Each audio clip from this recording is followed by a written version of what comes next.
Hola, en esta revisión vamos a abordar un tema que es pan de cada día en la consulta y por supuesto clave para Leunacom, los tumores palpebrales. La idea es tener un enfoque práctico y súper directo. A ver qué vamos a revisar. Primero, ¿cuál es nuestro rol en la atención primaria? Después nos metemos de lleno en las lesiones benignas, las que más vamos a ver. Luego, un punto fundamental, las banderas rojas de malignidad. De ahí pasamos al espectro maligno y cerramos con un algoritmo de acción súper concreto. Bueno, partamos. ¿Cuál es nuestro rol en la atención primaria? A ver, no se trata de que actuemos como oftalmólogos, para nada. La clave aquí es ser una especie de vigilante activo, alguien que sabe identificar a tiempo lo que es sospechoso para poder derivarlo. Y fíjense en este gráfico porque ilustra el panorama perfecto. El 80%, o sea, la gran mayoría de los tumores de párpado son benignos. Pero, ojo, hay un 20% que no lo es, y es esa minoría la que no se nos puede pasar por alto. Entonces, si lo resumimos, nuestra responsabilidad como médicos generales se basa en estas tres acciones. Primero, reconocer lo que es claramente benigno. Segundo, tener la agudeza para sospechar lo que podría ser maligno. Y tercero, derivar de forma oportuna y correcta. Somos el primer filtro, y uno muy importante. Muy bien. Ahora pasemos a revisar ese 80%, o sea, las patologías que van a constituir la mayor parte de nuestros encuentros clínicos en el día a día. Y aquí tenemos el dilema diagnóstico más clásico de la atención primaria cuando hablamos de un porotito en el párpado.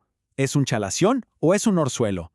Miren, esta tabla es clave y es material de examen seguro. Separa las dos entidades de forma muy clara. El chalación, para que quede claro, es un granuloma, una obstrucción de una glándula de meibomio, por eso es crónico e indoloro. En cambio, el orzuelo es una infección aguda, estafilocócica, por eso es doloroso, está rojo y caliente. Esa es la gran diferencia. Además del chalación y el orzuelo, hay otros hallazgos benignos que debemos conocer. Por ejemplo, el papiloma escamoso, que es como una verruguita. O el santelasma, esas placas amarillas. Y aquí, ojo, al ver un santelasma siempre se debe solicitar un perfil lipídico por su asociación con la dislipidemia. Y también está el quiste de Moll, esa vesícula pequeñita con líquido claro justo en el borde del párpado. Bien, ahora entramos en el punto de inflexión de este análisis. Aquí es donde pasamos de la tranquilidad y el manejo conservador a la sospecha activa. Y quiero ser súper enfático en esto. El umbral para sospechar tiene que ser bajo.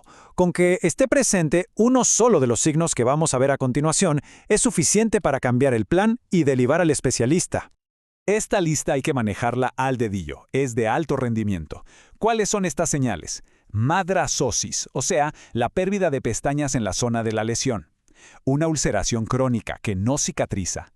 La induración, que al palpar se sienta duro, fijo. Un crecimiento progresivo que esté documentado. La destrucción de la arquitectura normal del borde del párpado. La aparición de telangiectasias, esos pequeños vasitos en la superficie. O finalmente un sangrado que sea fácil o recurrente. Perfecto. Ya sabemos cuándo sospechar. Ahora, veamos cuáles son esos tumores malignos, ese 20% que no nos podemos permitir pasar por alto.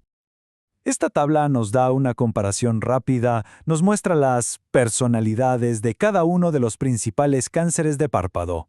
Es un muy buen resumen. A ver, empecemos por el más frecuente de todos, por lejos. El carcinoma vasocelular se lleva el 90% de los casos. La descripción clásica que hay que memorizar es pápula perlada con telangiectasias superficiales. Y lo más frecuente es que aparezca en el párpado inferior. Ahora, comparémoslo con el carcinoma espinocelular. Si bien ambos están relacionados con la exposición al sol, su comportamiento es súper distinto. El vasocelular es invasivo localmente, pero es rarísimo que dé metástasis. En cambio, el espinocelular, aunque es menos común, es bastante más agresivo y sí tiene un riesgo de metástasis mucho mayor. Luego tenemos el melanoma. Es muy poco frecuente en el párpado, menos del 1% de los casos, afortunadamente, pero es altamente letal.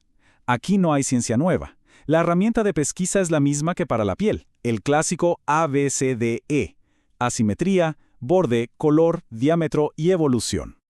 Y atención con esto porque es una perla clínica que puede salvar vidas. El carcinoma de glándulas sebáceas es conocido como el gran imitador. ¿Por qué? Porque se disfraza de una condición benigna muy común, el chalación. Por eso, un chalación que recurre una y otra vez en el mismo lugar debe levantar una alta sospecha de esta patología. Muy bien, para terminar, vamos a consolidar toda esta información en un flujo de trabajo práctico, un algoritmo que se puede aplicar directamente en la consulta. El enfoque se simplifica en 3 pasos. Primero, una anamnesis dirigida, preguntando por la evolución, los síntomas y los factores de riesgo. Segundo, un examen físico enfocado, donde buscamos intencionadamente esas banderas rojas que ya conversamos. Y tercero, tomar la decisión. ¿Es algo benigno que puedo manejar aquí o tiene algo sospechoso y debo derivarlo? Y esta es la bifurcación del camino. A la izquierda, lo que manejamos en atención primaria. Un orzuelo o chalación inicial con compresas tibias. Un sandelasma al que le pedimos un perfil lipídico. Y a la derecha, lo que se deriva de forma inmediata. Cualquier lesión con una o más banderas rojas. ¿Y cuál es el objetivo de esa derivación? Uno solo, que se le realice una biopsia. Y para cerrar, esta reflexión final, que es quizá el concepto más importante que debemos llevarnos.